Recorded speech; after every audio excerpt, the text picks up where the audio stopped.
Yeah.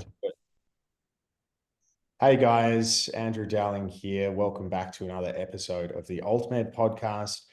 I've got Mitch Kurtz in the house, as I always do for these recordings. And I just want to apologize to anyone watching this episode on YouTube. Mitch and I recently returned from a trip to Canada, and we are sporting a bit of the Canadian lumberjack bearded look. It's a bit tragic. Want to apologize for anyone just listening to this podcast. You made a correct decision. So well played to you. We're really looking forward to this episode, and because it's all about cannabis law, and there's not that many cannabis lawyers in this country. So very, very much delighted to introduce our guest today. It is Sean Maloney, who's the legal counsel and commercial manager over at MediCann Health Clinic. Sean, thanks so much for joining us. Thanks. It's a pleasure to be here. So a few topics that I think just stand out straight off the bat. We could talk about, it is customary that we always do get a little bit of an intro for our guests. So I'll let you take us through your background, your experience, and then we'll dive into some of the thorny legal topics that appear to be hogging the headlines in our industry. Sure. So I suppose I'll start straight out of uni, finishing my law degree, economics degree. Very much enchanted with the entire legal system, thinking I'm going to go out and I'm going to have my grad job, and it's going to be fantastic, and I'm going to find my passion in corporate law and taxation law. And so I started out looking at some different firms and landed on PwC because they had a very large legal function in the tax dispute space and the M&A space. So I started out there, and I spent about 5 years sort of, getting all the fundamentals down, learning for some very great people, all mostly in the corporate law, taxation law sort of space. But then realized that working 60 hours a week didn't really suit my lifestyle for the long term, as many lawyers have found.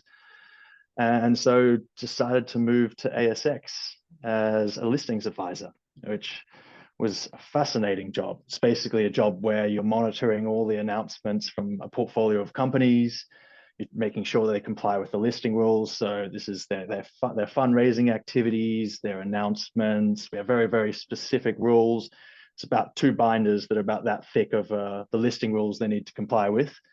And they're complex. And so there's a team of 20 or so lawyers that sit in Perth, and we had a geologist, an accountant, a couple other subject matter experts to handle all of that work. And as part of that, probably about a year into my 4-year stint, I got handed the biotech portfolio, and that was included something like 12 to 15 out of the total, say 20, listed cannabis companies or companies operating either ancillary or actually involved in the industry. And so that was kind of my introduction into cannabis law, cannabis regulation, was basically looking after these companies, on the phone with them every day, reviewing their announcements, processing waiver applications, core legal work, but also you have to really get into the detail of the industry. And I was sort of pretty interested, and I had my own journey with medicinal cannabis as well, sort of behind the scenes in my personal life. And so it kind of reached this point where I figured out, no, actually, this is the area that I'm most interested in, I'm most passionate about. I really believe in the ability of the plant to help lives. I've seen it happen myself. I've experienced it myself. And so it was kind of the perfect opportunity after about 4 years to move to MediCann, which is one of the big players in WA.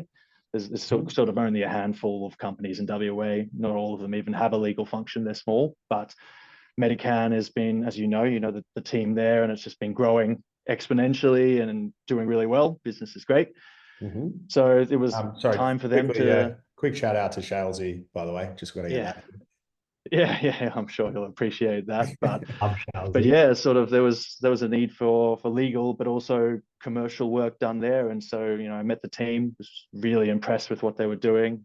Shalesy, but also there's Brian and Wade as well, the medical science representative, fantastic team. And I kind of was just swept up with all the excitement with that. And then ever since then, working for MediCann, really being involved in all of these tricky legal issues at the forefront. As you said, not many cannabis lawyers actually, really know what they're doing here. There's a huge opportunity for people to come in and become the experts and specialists. And so, yeah, it's been an amazing experience for me at MediCann. No, that's great. I must admit, I sometimes get, when I tell people, what I do, I'm like, I guess you could call me a bit of a cannabis lawyer insofar as I'm a lawyer that has a sort of specialist knowledge around cannabis. And they're like, what do you mean? I'm like, well, it's really any kind of dealing with cannabis. So it could be needing to be across the law of supply, possession, storage, importation, prescribing, dispensing, and it covers a range of federal and state regulations. I'm sure you're becoming intimately familiar with a lot of that in your current capacity. Yeah. But I'm curious about your background coming from the ASX. You talked about the listing rules.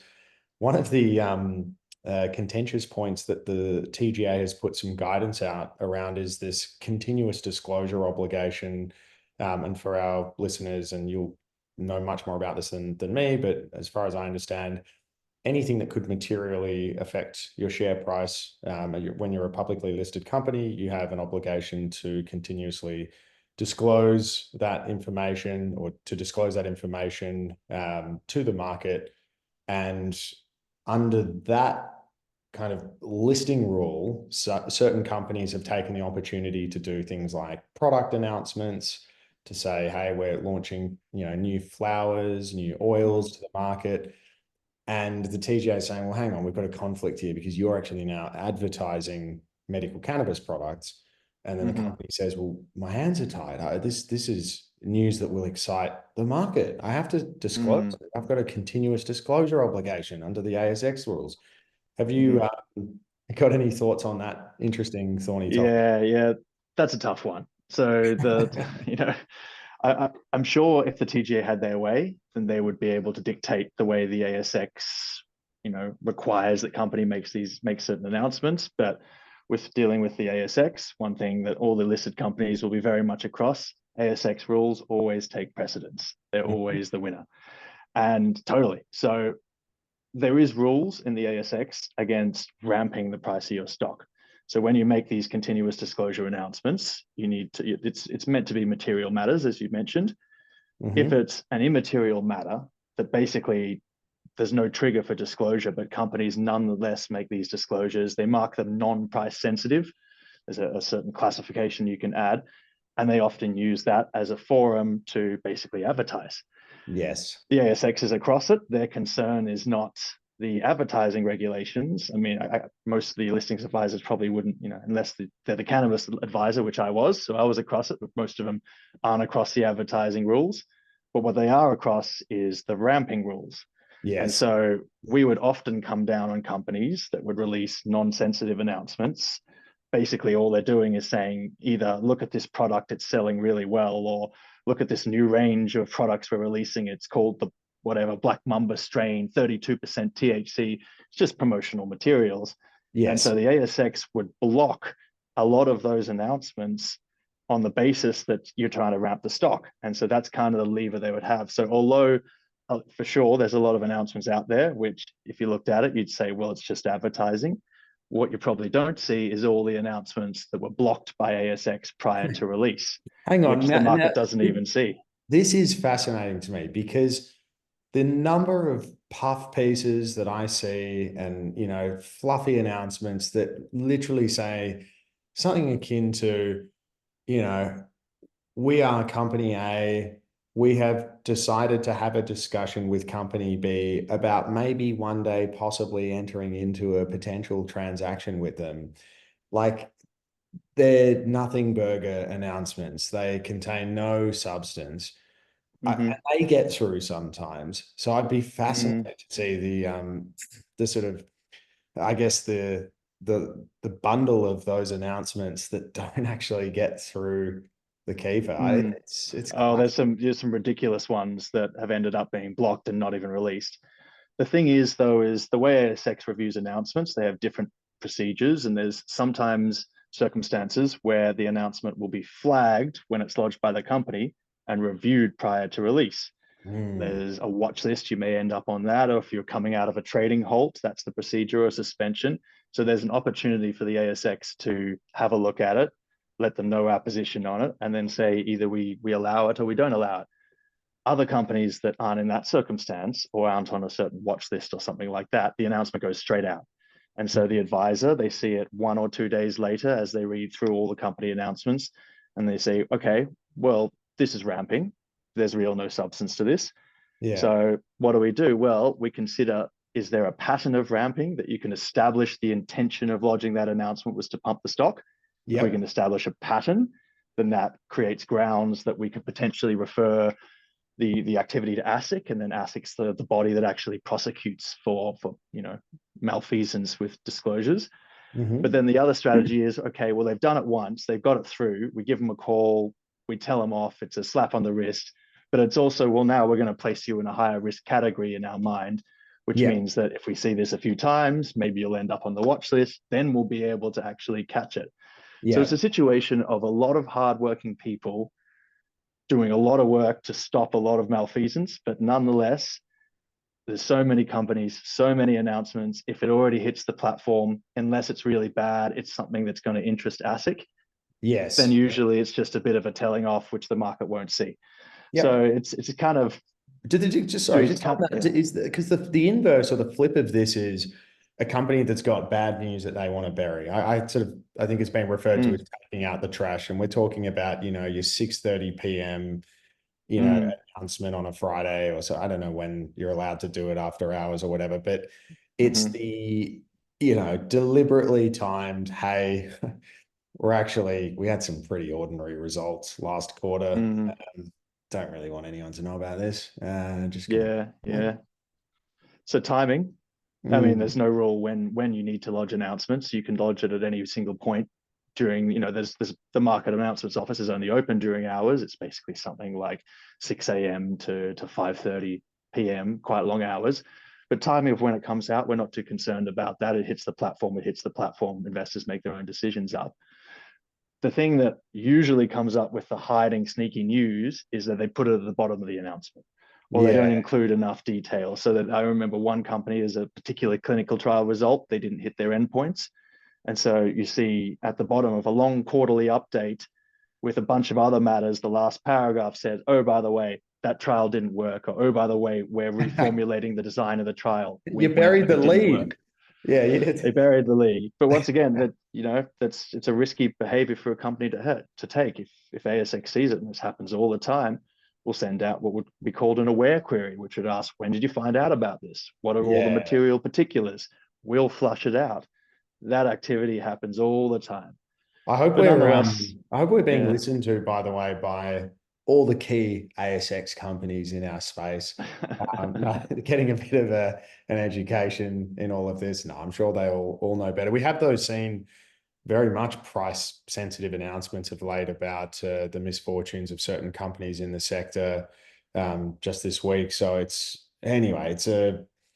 it is a very turbulent time for the industry, it feels, at the moment.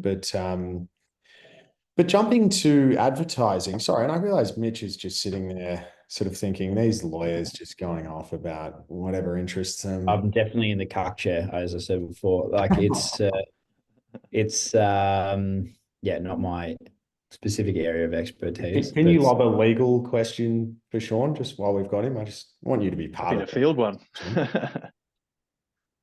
Well, I mean, the pertinent one at the moment is around the inclusion. This is totally off where you guys have been, but the inclusion of cannabinoids in potency.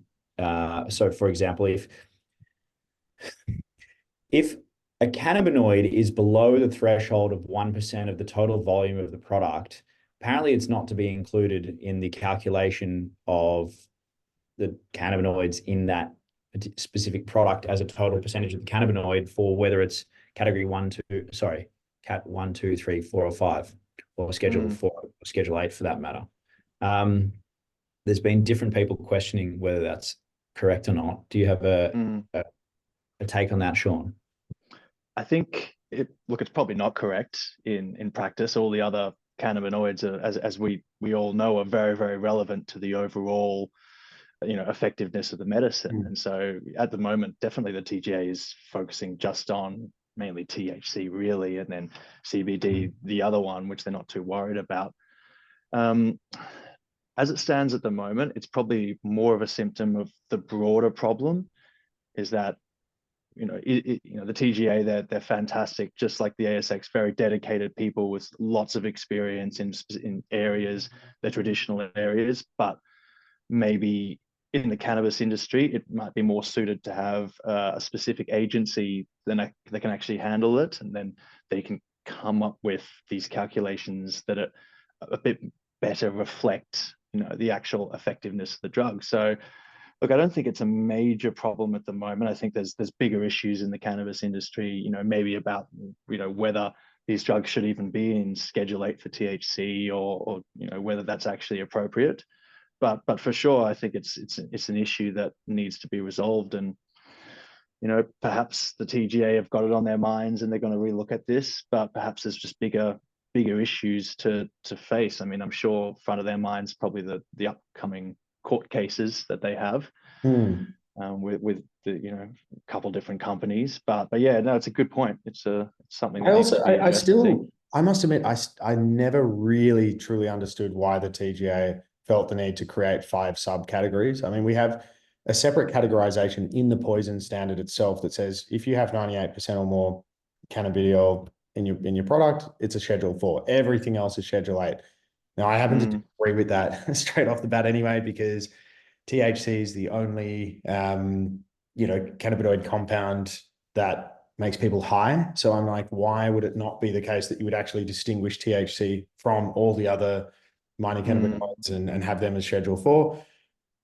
But anyway, that's one categorization in the poison standard. And then they create this category system for authorized prescriber. Yeah. Like everyone seems to be on either category 1 or category 5 for the most part anyway. I just don't see the equity in it.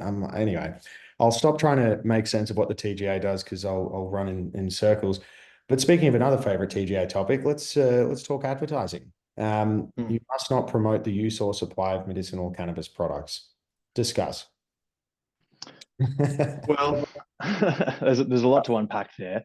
To me, the most important word in there is promote, and the second one being intent.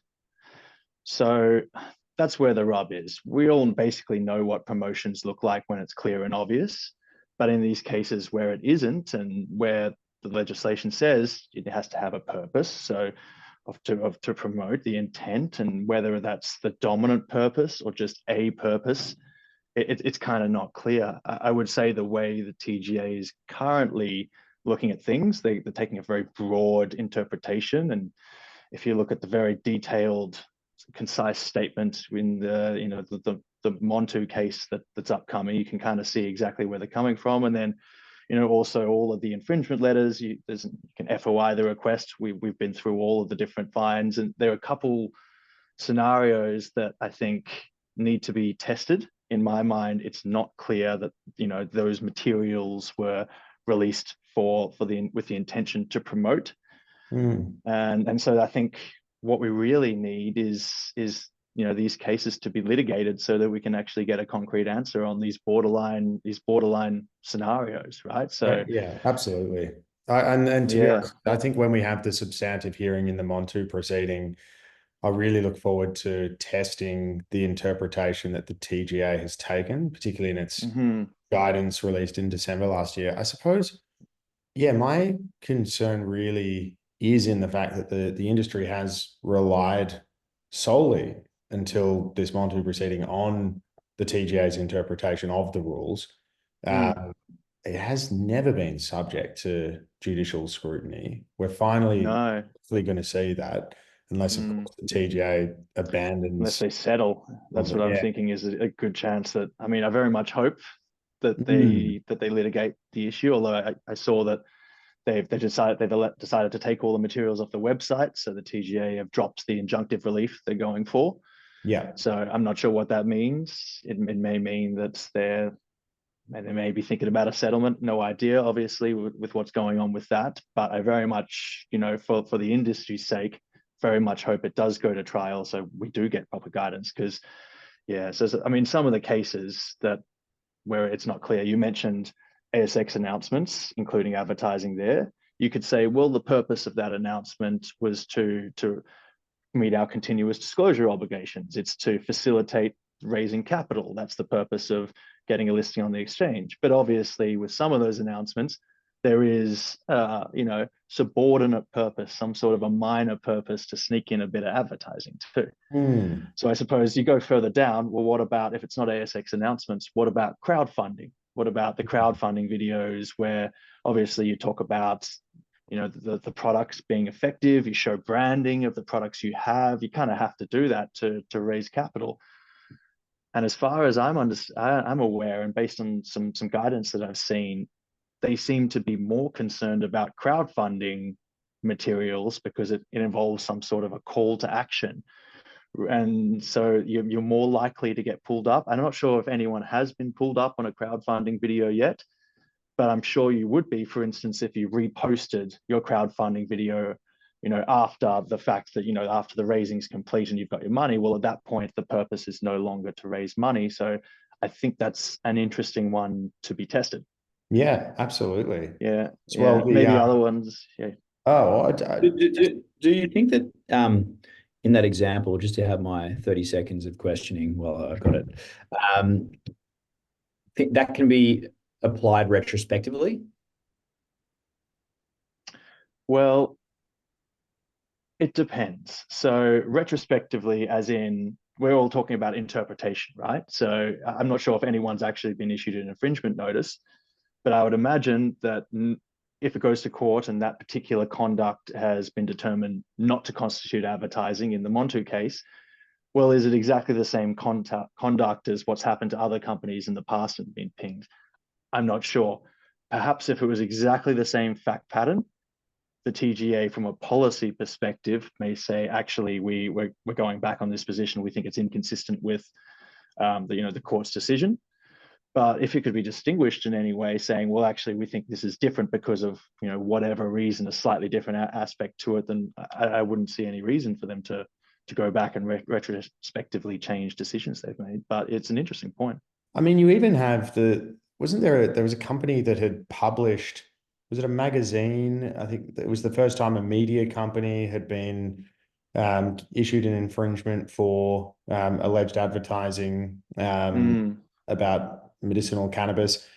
I think that's, yeah. I mean, you're talking about, I guess the question would be, is it actual editorial content or is it more of an advertorial? But I was a little bit shocked by that one. Obviously, it hasn't been challenged. I think the other thing just that I keep noticing and speaking across to different people across the industry, some people have never had to receive a letter or any kind of thing from the TGA, others have. But the common feedback that I get is that aside from this guidance document, the first edition of which was published, I think, in end of 2019, it took 4 years to the end of 2023 to get version 2. That's sort of the extent of the education piece for the industry. And we have so many different scenarios and case studies, like the crowdfunding video, like the magazine that wants to run a story about this emerging area of medicine. Personally, I don't think the education from the regulator has been sufficient. And I think the challenge for industry is everyone's trying to work this out on their own. We also don't really have much transparency from the TGA about anything that they do before the infringement stage.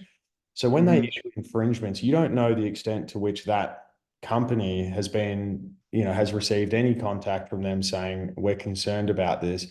And I'm not even sure if the TGA is sort of interested in that educational role, or whether they're more now just saying, hey, this is on our priority list for our enforcement areas for 2024, 2025.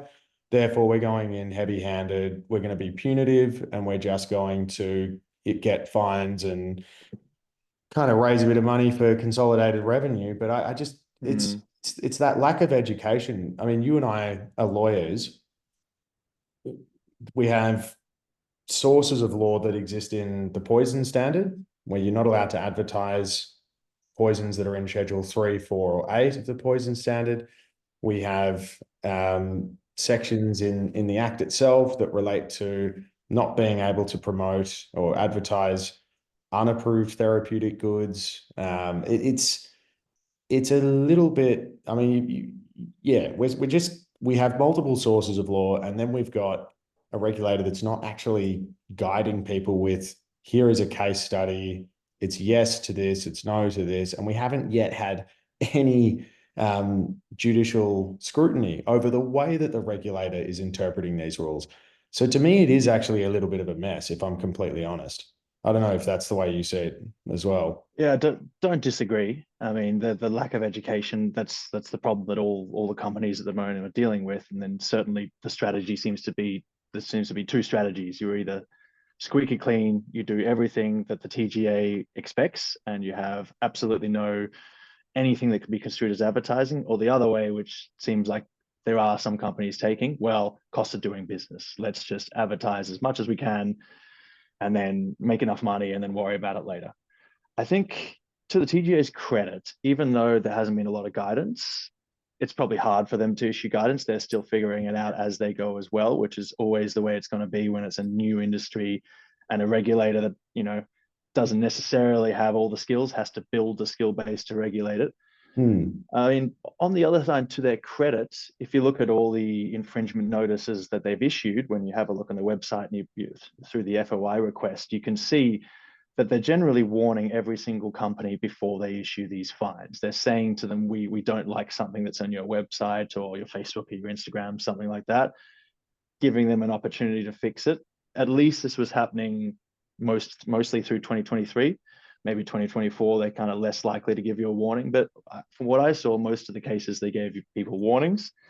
They said, address these things. This is our interpretation, fix it up. A broad interpretation, but sure, they let us know what they thought was wrong. And then they gave an opportunity. And the companies that ended up being fined, the majority of them were ones that kept some sort of material on their website the TGA disagreed with. And then when the TGA calculated penalty units, they generally only took conduct that occurred after that warning was issued in terms of calculating the number of penalty units, the number of days, the course of conduct that could result in a fine. So although I think for sure that's the real problem in the industry is lack of guidance, lack of education, I'm not sure it's necessarily the TGA who can fix that because they've issued guidance. It's you know, they're also operating from a risk-based perspective. That's the way we did it at ASX. We say, if we issue this guidance, what's the risk to us? And they probably don't want to overcommit in case it, you know, that creates more risk the more they commit to a position.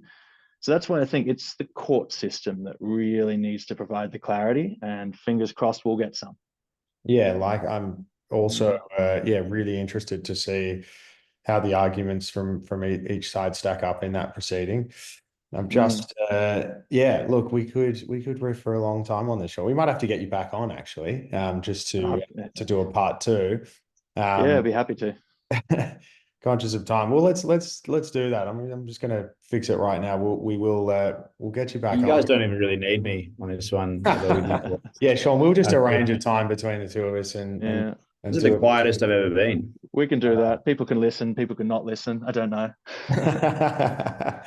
No, thank you so much for your time though. And we obviously love the work that you're doing and that the whole team at MediCann's doing. So really appreciate your time, your insights, and we're gonna borrow them again for part 2 soon.